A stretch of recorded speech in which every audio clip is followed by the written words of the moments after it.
Por que a ansiedade pode vir a se tornar uma doença? Olá, seres de luz! Como vocês estão? Meu nome é Luana Albino, sou psicóloga integrativa e há mais de 10 anos auxilio pessoas a transformarem as suas vidas. E hoje iniciamos mais um café terapêutico, onde eu venho compartilhar um pouquinho do meu conhecimento com vocês. E vamos conversar sobre 3 causas que podem desencadear um processo de ansiedade, porque que a ansiedade pode vir a se tornar, uma doença. Quando eu falo nesse transtorno de ansiedade, ou quando eu falo na ansiedade que pode vir a se tornar uma doença, é porque a ansiedade é algo natural. Aquela ansiedade que a gente pode chamar de boazinha, que é a ansiedade que nos protege numa situação de risco, que nos coloca em alerta quando a gente entra numa rua que a gente entende como perigosa, um espaço que a gente não conheça, quando a gente se sente ansioso, quando vai receber um diagnóstico que a gente não sabe bem o que vai ser. Bom, mas essa é uma ansiedade saudável e adequada. Agora também existe aquele tipo de ansiedade, quando não tem um risco ruim, que não é uma resposta adequada a um acontecimento que nos paralisa, que nos impede de viver. Essa é o que a gente pode chamar de transtorno de ansiedade, ou seja, uma ansiedade disfuncional que precisa de ajuda, de auxílio. E se tu desejar saber um pouquinho mais sobre a ansiedade, tem vídeo meu aqui no canal falando sobre isso. É só tu dar uma buscada aqui que tu vai encontrar. Algo que eu sempre saliento nos meus vídeos, procuro sempre lembrar procure ajuda especializada, busque auxílio de um psicólogo ou de um médico para tu ter um diagnóstico preciso, para que realmente possa te ajudar. Mas então, por que a ansiedade pode vir a se tornar uma doença? Não é fácil responder essa pergunta, primeiro porque a ciência não tem uma resposta única e definitiva para isso. E porque para a ansiedade vir a se tornar um transtorno de ansiedade, existem diversas causas atuando simultaneamente, sendo que elas variam de acordo com cada caso, tornando essa resposta muito individual. Mesmo assim, eu vou tentar abordar esse tema com vocês, os conceitos que eu entendo que são bem importantes, porque essa doença é complexa e tem causas complexas. Por isso, hoje aqui, vamos conversar sobre alguns tipos de fatores de risco que podem desencadear a ansiedade. Bora entender um pouquinho do porquê a ansiedade é algo natural e pode vir a se tornar uma doença ou um transtorno de ansiedade? Então vamos iniciar falando pelo fator genético. Acredita-se atualmente na existência de diversos genes que causam predisposição ao transtorno ansioso e, dependendo do contexto de vida da pessoa, pode até desencadear ou não o transtorno de ansiedade. Quando a gente pensa em algo genético, fica pensando logo que não vai ter como escapar se é genético, mas não é bem assim que funciona.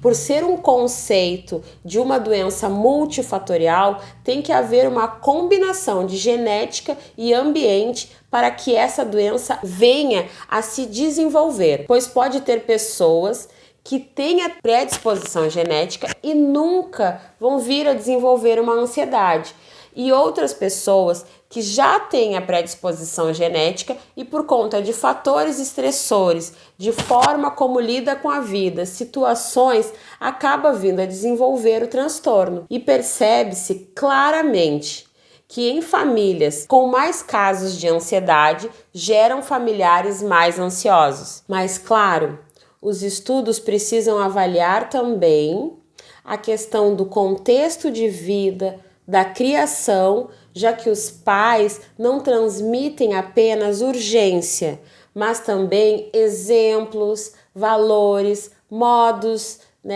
de vida e muito mais. Então, dessa forma, a gente pode pensar que pais que são um pouco mais inquietos, que são mais agitados, podem acabar tendo filhos mais agitados, mais inquietos, porque o filho vai aprender com esse comportamento. Outra coisa importante de trazer aqui, que muitas vezes acontece muito, chega muito no consultório, que filhos de pessoas com depressão acabam sendo muito mais ansiosos, porque é como se o filho não entendesse o mecanismo, o que está acontecendo com aqueles pais que são mais depressivos, e acaba gerando muito mais energia, acaba tendo muito mais atividade, porque ele entende que talvez se ele for mais agitado, talvez os pais se agitem um pouco mais. Então tudo isso a gente pode perceber. Agora vamos conversar um pouquinho sobre outra causa que possa estar desencadeando um transtorno de ansiedade. E aqui eu falo do ritmo de vida, que também é um fator importante. Porque, como eu já falei em outros vídeos, vivemos em tempos definitivamente ansiosos. O nosso cérebro reage ao mundo que o cerca como um camaleão, tentando se adaptar todos os dias. Vivemos uma rotina de caos, de estresse, muita correria, e de uma hora para outra a gente quer que o cérebro se tranquilize. Repentinamente, como se fosse possível desligar uma chave e entrar imediatamente no modo, de relaxamento. Será que isso existe, gente? A mente humana é moldada pelo grau de exigência e pelo hábito. Aprendemos a viver no modo estressado, preocupado, valorizando a agitação, o excesso de adrenalina. Buscamos controlar tudo que nos cerca. Temos baixa tolerância ao erro e queremos previsões de tudo. Somos ensinados assim, treinados assim. O mundo evoluiu dessa forma e estamos todos os dias nos cobrando por mais rendimentos. Os altos índices de transtorno de ansiedade parecem relacionar-se à quantidade e à velocidade que a informação trafega no mundo atual. E dessa forma, vamos adoecendo. Pouco a pouco, sem perceber, anulamos progressivamente a nossa válvula de escape e acabamos sendo tragados pelo modo sobrevivência. E agora, vamos conversar sobre a terceira e possível causa que pode vir a desencadear um transtorno de ansiedade.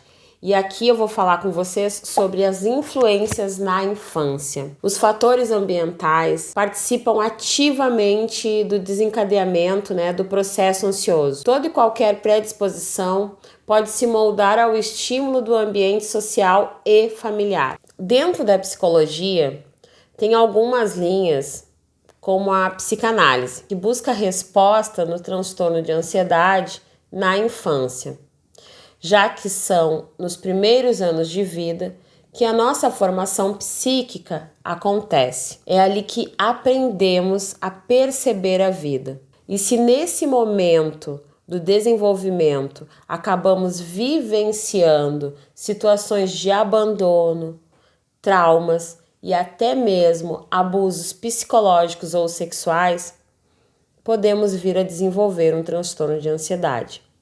Porém, hoje percebe-se que mesmo em famílias muito bem estruturadas, com todas as preocupações, carinhos, cuidados, também surge casos de filhos, de pessoas dentro dessa família com transtorno de ansiedade. Também podemos perceber distorções emocionais que ocorrem no período da infância, como frustrações mal gerenciadas e sofrimentos demasiados, que podem levar ao desenvolvimento de um transtorno ansioso em diversas fases da vida. O que eu quero dizer é que na infância é muito importante, pois é um momento onde se cristaliza crenças e alguns pensamentos e muitas lembranças. E o cérebro responde segundo essas expectativas e lembranças.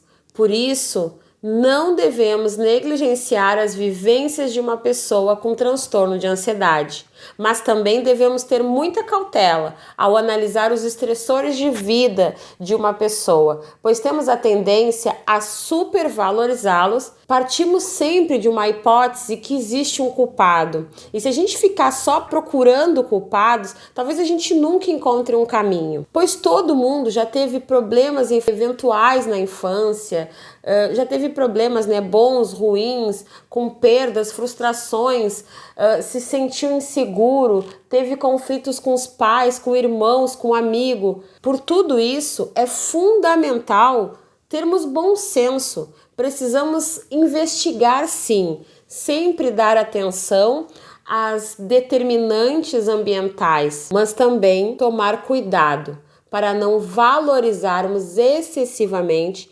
eventos rotineiros, como a frustração, a ocorrência natural da infância. Uma das coisas muito importantes, sempre busco abordar o sentimento da pessoa diante daquela ocorrência. Quantas vezes tu já escutou falar que várias pessoas passam pela mesma situação, porém cada uma vê de uma forma diferente? Porque também tem a ver com as suas vivências, tem a ver com o sentimento que ela sente naquele momento.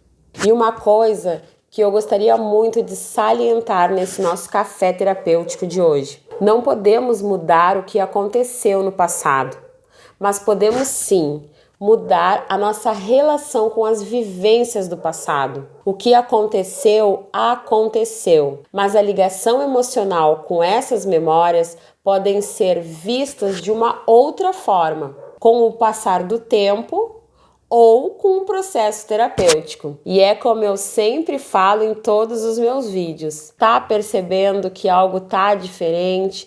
Tá percebendo que a ansiedade talvez esteja disfuncional? Busca auxílio especializado, busca ajuda de profissionais, busca ajuda de um médico ou de um psicólogo, para que tu possas realmente ter um diagnóstico e um auxílio efetivo.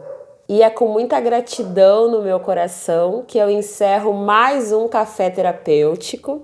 Espero que realmente esse nosso bate-papo aqui no café tenha sido contribuição para você ou para alguém que você conheça. Então, por favor, se foi, curte aqui esse vídeo, compartilha com pessoas que tu entende que pode ser contribuição. Te inscreve aqui no canal e clica no sininho para que tu possa ser informado de quando eu colocar novos vídeos aqui no canal.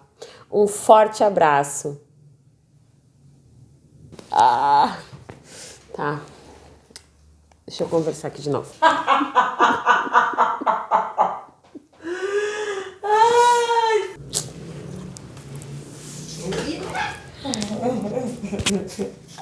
Tá, tchau.